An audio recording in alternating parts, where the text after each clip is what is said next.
नमस्कार, आप सभी का स्वागत डीडी न्यूज़ पर। बताएंगे आपको दिन भर क्या कुछ खास रहेगा खबरों में, साथ ही साथ इस वक्त की अहम खबरें। लेकिन सबसे पहले नजर डाल लेते हैं हेडलाइंस पर। नई दिल्ली रेलवे स्टेशन पर भगदड़ के बाद स्थिति अब नियंत्रण में। सरकार ने उच्च स्तरीय जांच के दिए आदेश। हादसे में 15 लोगों की दुखद मौत।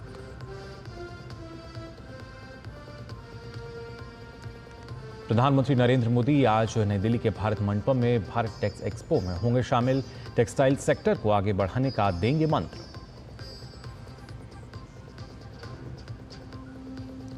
राष्ट्रपति द्रौपदी मुर्मू आज नई दिल्ली में आदि महोत्सव 2025 का करेंगे उद्घाटन। जनजातीय समुदायों को सशक्त बनाने का है उत्सव।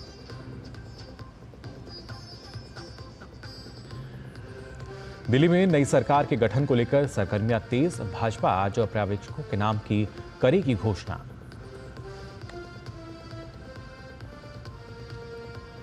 और यूक्रेन युद्ध को लेकर अमेरिका और रूस के बीच सऊदी अरब में होगी बातचीत। यूक्रेन ने कहा वार्ता के लिए अभी नहीं मिला कोई न्योता।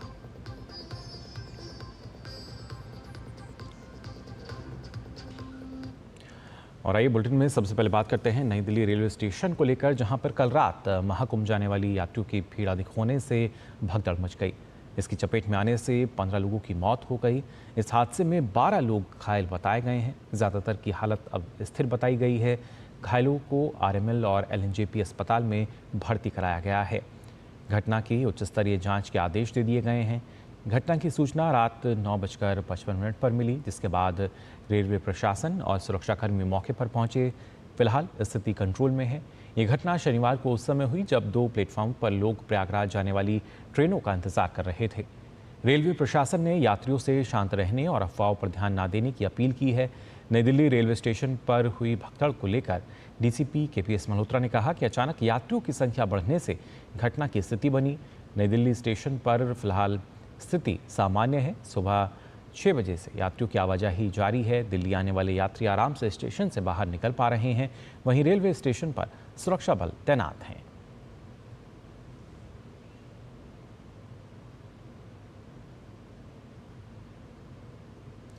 डीडी न्यूज़ संवाददाता गिरीश निशाना ने नई दिल्ली रेलवे स्टेशन पहुंचकर स्थिति का जायजा लिया।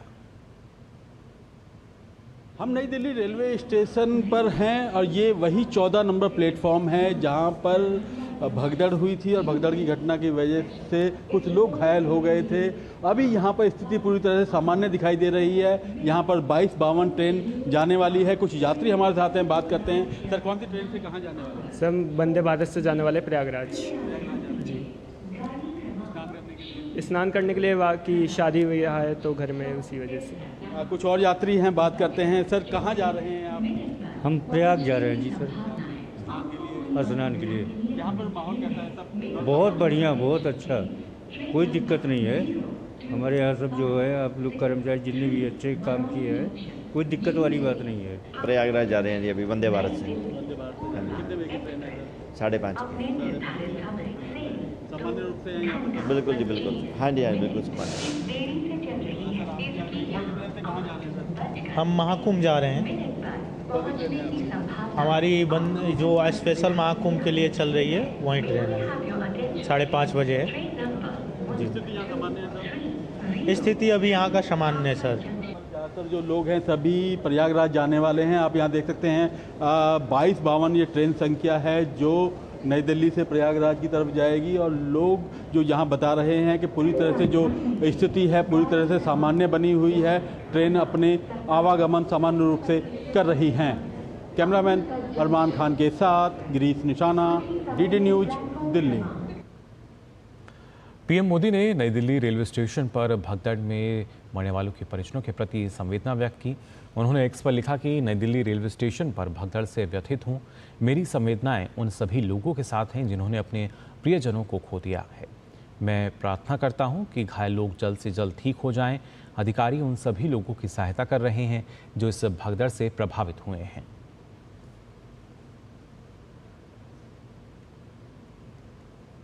घटना पर गृह मंत्री अमित शाह ने भी दुख जताया। उन्होंने एक्स पर लिखा कि नई दिल्ली रेलवे स्टेशन पर हुए हादसे के संबंध में रेल मंत्री अश्विनी वैष्णव जी व अन्य संबंधित अधिकारियों से बात की।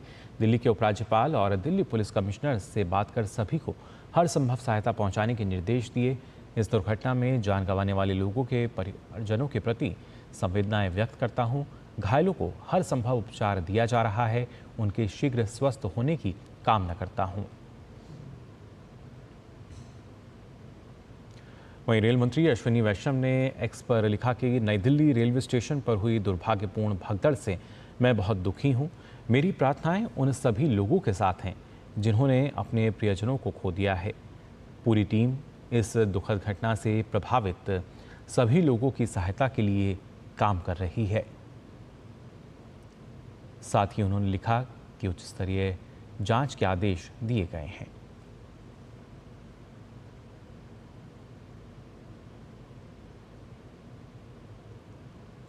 रक्षा मंत्री राजनाथ सिंह ने भी इस घटना पर एक्स पर अपना संदेश लिखा। उन्होंने लिखा कि नई दिल्ली रेलवे स्टेशन से दुखद खबर, रेलवे प्लेटफॉर्म पर भगदड़ के कारण हुई मौतों से मैं बेहद दुखी हूं। दुख की इस घड़ी में मेरी संवेदनाएं शोकाकुल परिवारों के साथ हैं। घायलों के शीघ्र स्वस्थ होने की प्रार्थना करता हूं।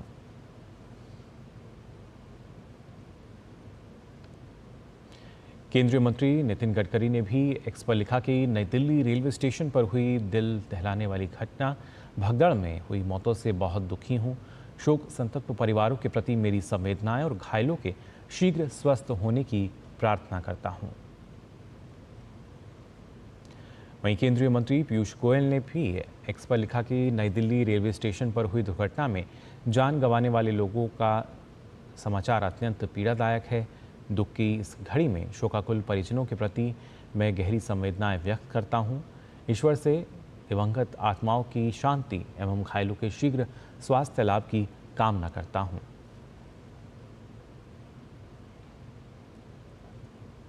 साथ ही पूर्व केंद्रीय मंत्री अनुराग सिंह ठाकुर ने एक्स पर लिखा कि नई दिल्ली रेलवे स्टेशन पर हुई हृदय विदारक दुर्घटना का समाचार अत्यंत दुखदायी है। मेरी हार्दिक संवेदनाएं इस दुर्घटना पीड़ितों व उनके शोकाकुल परिजनों के साथ हैं। दारुण दुख की इस घड़ी में भगवान से प्रार्थना है कि शोकाकुल परिजनों को संबल, घायलों को शीघ्र स्वास्थ्य एवं दिवंगत आत्माओं को अपने श्री चरणों में स्थान दें।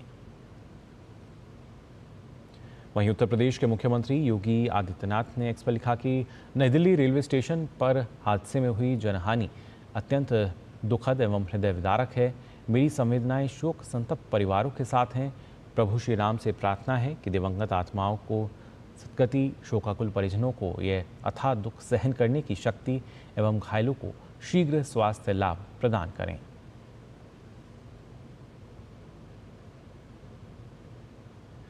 और हमारे दो संवाददाता राजेश राज और गिरीश निशाना इस वक्त हमारे साथ जुड़ रहे हैं नई दिल्ली रेलवे स्टेशन से।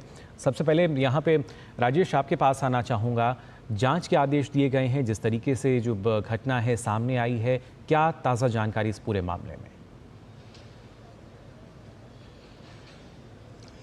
देखिए मुकुल, मैं यहाँ पर नई दिल्ली रेलवे स्टेशन का जो अजमेरी गेट है वहाँ पर मैं अभी खड़ा हूँ और हमारे ठीक दाहिनी तरफ जो है प्लेटफॉर्म नंबर 16 है और उसके बाद 15 और उसके बाद 14 है। जिस 14 पर भगदड़ की जो खबर है कल रात में 9:30 बजे के बाद जो है वो प्राप्त होती है और उसके बाद कहीं ना कहीं एक अफरा तफरी का माहौल जो है वह जो है वो सामने आता है। और हालांकि कुछ लोगों ने वीडियो बनाकर जो सोशल मीडिया साइट्स पर डाले, उसके बाद कहीं ना कहीं एक अफवाह का माहौल भी दिखाई पड़ा। लेकिन बाद की स्थिति अगर हम देखें तो जिस तरीके से यह दिखाने की कोशिश की जा रही थी कि बहुत बड़ी भगदड़ हो गई और उसकी वजह से ये घटना घटी है, वैसे हालात नहीं थे। लेकिन अचानक जो है रेलवे स्टेशन पर भीड़ की स्थिति जो है वो दिखाई पड़ रही थी और प्रयागराज जाने वाले जो लोगों की तादाद है वो अचानक से बढ़ जाती है और जिसकी वजह से ट्रेन में चढ़ने की स्थिति में कहीं ना कहीं यह हालात जो है वो दिखाई पड़ते हैं। अब हालात बिल्कुल सामान्य हो चुके हैं। तमाम जो एनडीआरएफ के लोग, आरपीएफ के लोग, दिल्ली पुलिस के लोग, इन लोगों ने रात में ही मोर्चा संभाल लिया।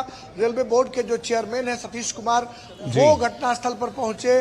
जो डीआईजी हैं आरपीएफ के, उन्होंने आकर के स्वयं हालात का जायजा लिया। रेल मंत्री ने उच्च स्तरीय जांच की जो है वो जांच का ऐलान किया और ऐसे में कहीं ना कहीं भारतीय रेल की पूरी तत्परता दिखाने के बाद अब जो है नई दिल्ली रेलवे स्टेशन पर सब कुछ सामान्य दिखाई पड़ रहा है। बिल्कुल राजेश, और क्योंकि जो जिस भारतीय तरीके से रेल आपने के बताया लोग हैं, कि वो पूरी तत्परता दिखाने की कोशिश कर रहे हैं। जी, क्योंकि जैसा आपने बताया कि कुछ वीडियो के जरिए अफवाह फैलाने की कोशिश की गई। मैं चाहूँ अगर आप वहाँ की जो तस्वीरें हैं वो हमारे दर्शकों को दिखा पाएं, जिससे असलियत क्या है, जो सच्चाई है, वो हमारे जो दर्शक हैं वो भी देख सकें कि स्थिति सामान्य हो चुकी है पूरी तरीके से। जी, मैं अपने कैमरामैन से ये अनुरोध करूंगा कि वो आपको जो यहाँ की स्थिति है वो दिखाने की कोशिश करेंगे। मैं अभी प्लेटफॉर्म के बाहर हूं, लेकिन जब प्लेटफॉर्म के भीतर जाऊंगा तो प्लेटफॉर्म की स्थिति दिखाऊंगा। बहरहाल आप देख सकते हैं अभी कि क्या स्थिति है यहाँ पर, कि आराम से मुसाफिर जो है वो पंक्तिबद्ध होकर आराम से प्लेटफॉर्म की तरफ दाखिल हो रहे हैं और किसी भी तरह की अफरा तफरी जो है वह यहाँ पर दिखाई नहीं पड़ रही है। और मुसाफिरों को अपने प्लेटफॉर्म तक जाने के लिए, गाड़ियों तक जाने के लिए पर्याप्त उन्हें सूचनाएं दी जा रही हैं ताकि वो आराम से अपने प्लेटफॉर्म पर जाएं। और 4 स्पेशल ट्रेनें जो है वो भारतीय रेल ने रात में ही चलाई थी, जिसकी वजह से भीड़ जो है वो काफी घट सी गई है। और आज देखना होगा कि आज और क्या कुछ इंतजामात जो हैं वो भारतीय रेल की तरफ से किए जाते हैं, यह देखने वाली बात होगी। बहरहाल रेलवे स्टेशन पर सब कुछ स्मूथ फंक्शनिंग जो है वो दिखाई पड़ रही है। जी बिल्कुल, स्थिति जो है पूरी तरीके से सामान्य और सामान्य रूप से संचालन हो रहा है। गिरीश, आप हमने देखा था क्योंकि रात में ही जब आप नई दिल्ली रेलवे स्टेशन पर मौजूद थे, और ऐसे में कहीं ना कहीं बड़ी मुश्किल होती है। जो लोग हैं जो शायद सिर्फ वीडियो को सच मान लेते हैं, आपने वहाँ जो यात्री पहुँच रहे थे उनसे बात भी की थी और हमने देखा था कि सामान्य रूप से उसी प्लेटफॉर्म पर जो स्थिति थी सामान्य थी, संचालन हो रहा था। क्या कहना था वहाँ पर जो यात्री मौजूद थे उनका? देखिए मुकुल, मैं आपको बताना चाहूँगा क्योंकि रात भर मैं नई दिल्ली रेलवे स्टेशन और LNJP हॉस्पिटल के बाहर रहा हूँ। और अगर हम नई दिल्ली रेलवे स्टेशन की बात करें, जहाँ ये घटना करीब रात 9:30 बजे के आसपास घटती है और प्लेटफॉर्म नंबर 14 पे ये घटना घटती है। लेकिन कुछ देर जब ये घटना घटी उसके कुछ देर बाद तो वहाँ पर रास्ता रोक दिया गया था, आवाजाही बंद की गई थी। लेकिन कुछ देर बाद फिर वहाँ पूरी तरह से आवाजाही को पूरी तरह से खोल दिया गया। जो ट्रेन थी अपने नियमित समय से तभी प्लेटफॉर्म पर आ रही थी, क्योंकि नई दिल्ली रेलवे स्टेशन पर कुल 16 प्लेटफॉर्म हैं और 16 के 16 प्लेटफॉर्म पूरी तरह संचालित दिखाई दे रहे थे। सभी प्लेटफॉर्म पर ट्रेन आ जा रही थी। और अगर हम बात करें ये घटना घटने के बाद तकरीबन 5:30 बजे के आसपास वंदे भारत ट्रेन जो प्रयागराज के लिए रवाना होनी थी, जो महाकुंभ के लिए चलाई जानी थी, वो ट्रेन पहुंचती है। और उसमें जाने के लिए जो काफ़ी संख्या में जो यात्री हैं, श्रद्धालु हैं, वो पहुंचे हुए थे। और लोग काफ़ी उत्साहित इसलिए थे क्योंकि उनको महाकुंभ जाने का मौका मिल रहा है, प्रयागराज जाने का मौका मिल रहा है, वो जाकर डुबकी लगाएंगे। जो स्थिति थी पूरी तरह से उस समय पर 4 बजे के बाद तो मैं ये कह सकता हूँ कि पूरी तरह से स्थिति सामान्य दिखाई दे रही थी। तमाम प्लेटफॉर्म के ऊपर, ना केवल 14 नंबर पे बल्कि जो 16 के 16 प्लेटफॉर्म हैं नई दिल्ली के, उन पर सभी पर सामान्य स्थिति दिखाई दे रही थी। और जो यात्री हैं वो आराम से पहुंच रहे थे। हालांकि RPF के जवान जगह जगह तैनात खड़े हुए थे। और बाहर की तरफ बात की जाए तो दिल्ली पुलिस के जवान देखने को मिल रहे थे। और इसी तरह अगर मैं LNJP हॉस्पिटल की बात करूं मुकुल, तो LNJP हॉस्पिटल में जब तकरीबन ये घटना घट जाती है तो उसके बाद सीधा जो भी घायल हुए इस घटना के अंदर, उनको सीधा LNJP हॉस्पिटल ले जाया गया। वहां जाके तुरंत उनका इलाज शुरू किया गया। हालांकि जो दिल्ली के उपराज्यपाल हैं VK सक्सेना, वो LNJP हॉस्पिटल पहुंचते हैं और खास तौर पर हिदायत देते हैं, निर्देश देते हैं जो भी इस घटना में घायल हुआ है उनका अच्छे से इलाज होना है, बेहतर तरीके से इलाज होना है, कोई कोताही नहीं बरतनी है। ऐसे में तमाम जो senior resident, junior resident, nursing staff, तमाम वो भी अपने काम में रात भर जुट गए। और वो लोग लगातार जो घायल हैं उनकी सेवा में जुट गए और उनके इलाज में जुटे हुए हैं लगातार। और वहाँ पर जो है लगातार इलाज चल रहा है। तो ये कह सकते हैं कि पूरी रात भर, क्योंकि प्रधानमंत्री नरेंद्र मोदी खुद इसको देख रहे थे, इसी तरह से केंद्रीय गृह मंत्री हो, रक्षा मंत्री हो, बिल्कुल उन्होंने एक्स पर अपने जो संदेश हैं वो भी लिखे हैं। आप दोनों मेरे साथ बने रहिए। आपको बता दें, राष्ट्रपति द्रौपदी मुर्मू ने भी नई दिल्ली रेलवे स्टेशन पर हुई घटना पर दुख व्यक्त किया है। उन्होंने एक्स पर लिखा है कि नई दिल्ली रेलवे स्टेशन पर मची भगदड़ में लोगों की मौत की खबर सुनकर बहुत दुख हुआ। मैं शोक संतप्त परिवारों के प्रति अपनी हार्दिक संवेदना व्यक्त करती हूं और घायलों के शीघ्र स्वस्थ होने की प्रार्थना करती हूं। राष्ट्रपति द्रौपदी मुर्मू, उनका ये संदेश एक्स पर नई दिल्ली रेलवे स्टेशन पर हुई इस घटना को लेकर उन्होंने शोक जताया है।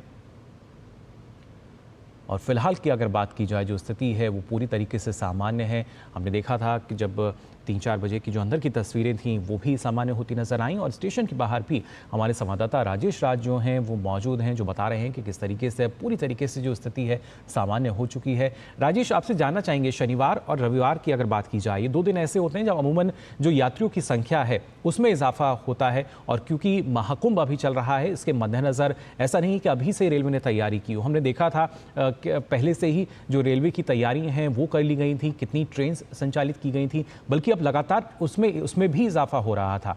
2 दिन खासतौर से अगर बात करें शनिवार इतवार, किस तरीके से जो यात्रियों की संख्या है वो बढ़ी और उसके लिए क्या कुछ इंतजाम किए गए थे?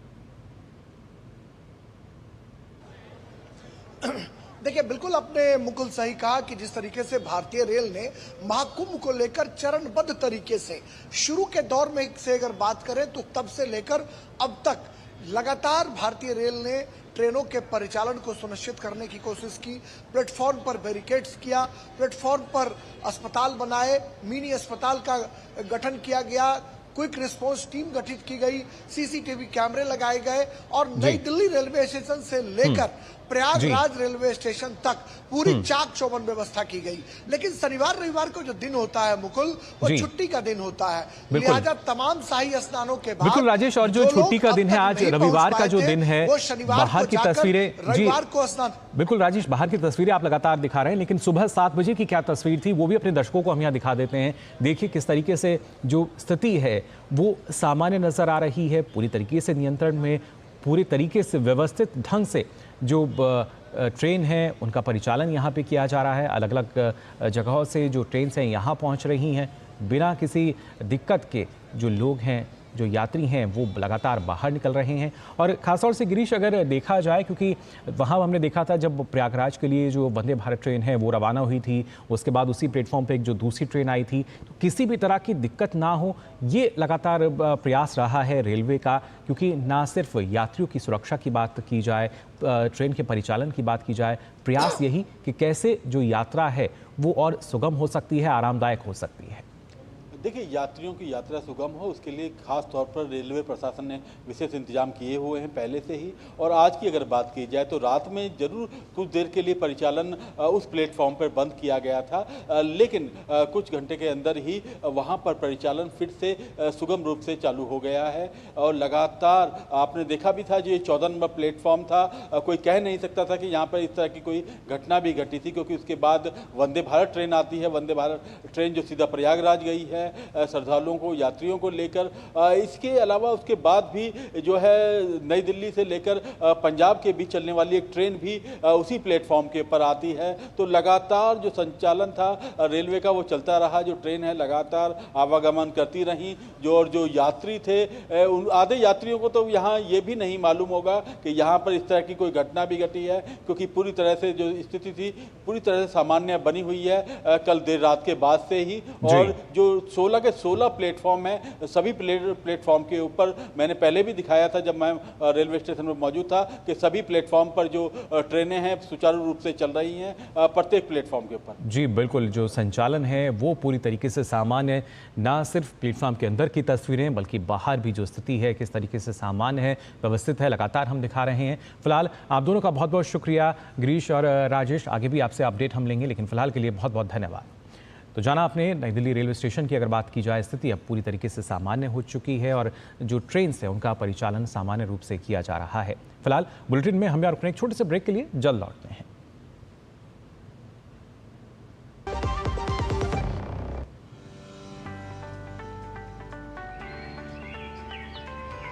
Keeping our earth green forever is in our hands only. That's why I prefer CBG for my car. CBG is compressed biogas made from waste materials. It is a highly efficient renewable resource that has reduced carbon emission rates. Less carbon emission means lesser harmful impact on the planet. Use CBG. It is cleaner, greener and safer. एक ऐसा तबका जो retirement के बारे में आज भी बिल्कुल नहीं सोचता, वो है औरतें। औरतें कमा के भी वल्नरेबल हैं। सो एनपीएस एक इक्वालिटी ला रहा है, हम सब एक बराबर प्लेटफॉर्म पे हैं। अपने बेहतर कल को सुनिश्चित करने के लिए एनपीएस जरूरी है। ब्रेक के बाद आप सभी का एक बार फिर स्वागत। डीडी न्यूज़ पर आइए खबरों में आगे बढ़ते हैं। प्रधानमंत्री नरेंद्र मोदी आज शाम नई दिल्ली के भारत मंडपम में भारत टेक्स 2025 में भाग लेंगे। इस अवसर पर वे उपस्थित जनसमूह को संबोधित भी करेंगे। भारत मंडपम में चल रहा ये आयोजन दुनिया की सबसे बड़े टेक्सटाइल प्रदर्शनियों में से एक है। 5000 से अधिक प्रदर्शकों और 120 से अधिक देशों की भागीदारी के साथ ये मेगा इवेंट भारत की वैश्विक पटल पर अलग पहचान बना रहा है।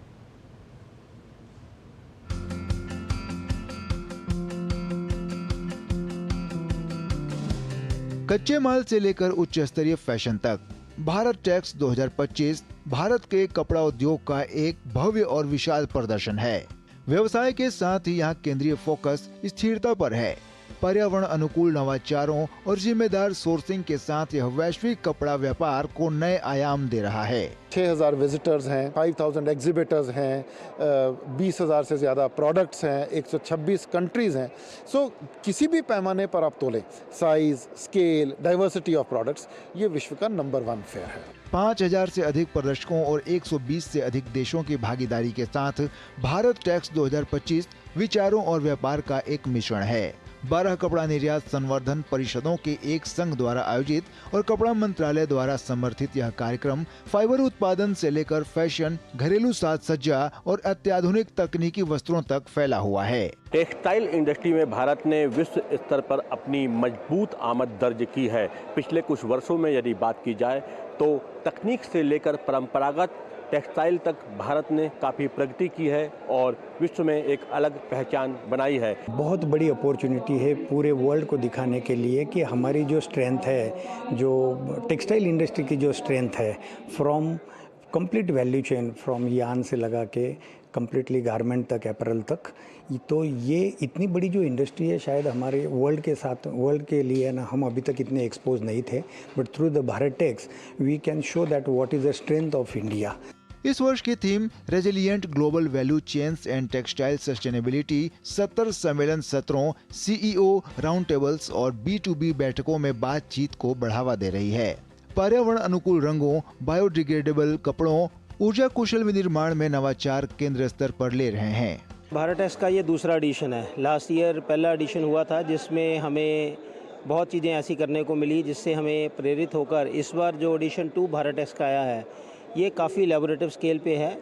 जो विश्व स्तरीय एग्जीबिशन हुआ करती थी, ये उसी स्तर का एग्जीबिशन है।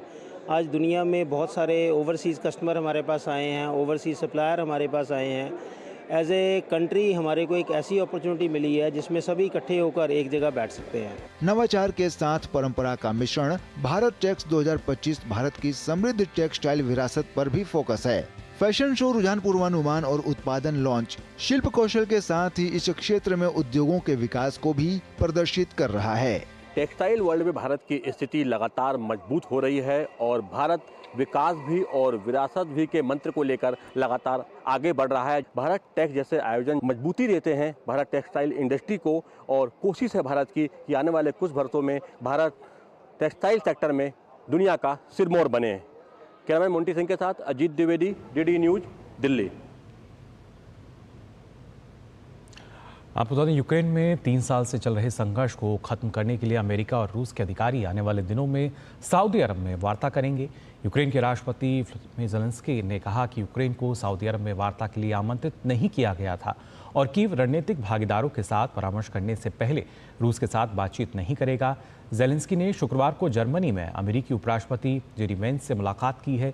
अमेरिकी प्रतिनिधि माइकल मैकॉल ने कहा कि अमेरिकी विदेश मंत्री मार्को रूबियो, राष्ट्रीय सुरक्षा सलाहकार माइक वॉल्ट्स और व्हाइट हाउस के मध्य पूर्व दूत स्टीव विटकॉफ सऊदी अरब की यात्रा करेंगे। ये साफ नहीं है कि वे रूस के किन सुरक्षा अधिकारियों से मुलाकात करेंगे। म्यूनिख सुरक्षा सम्मेलन के दौरान मैकॉल ने कहा कि वार्ता का उद्देश्य अमेरिकी राष्ट्रपति डोनाल्ड ट्रंप, रूसी राष्ट्रपति व्लादिमीर पुतिन और ज़ेलेंस्की के बीच एक बैठक कर शांति लाने और इस संघर्ष को समाप्त करने का प्रयास करना है। इस बीच अमेरिका के यूक्रेनी दूत ने कहा कि यूरोपीय देश शांति वार्ता में नहीं शामिल होंगे।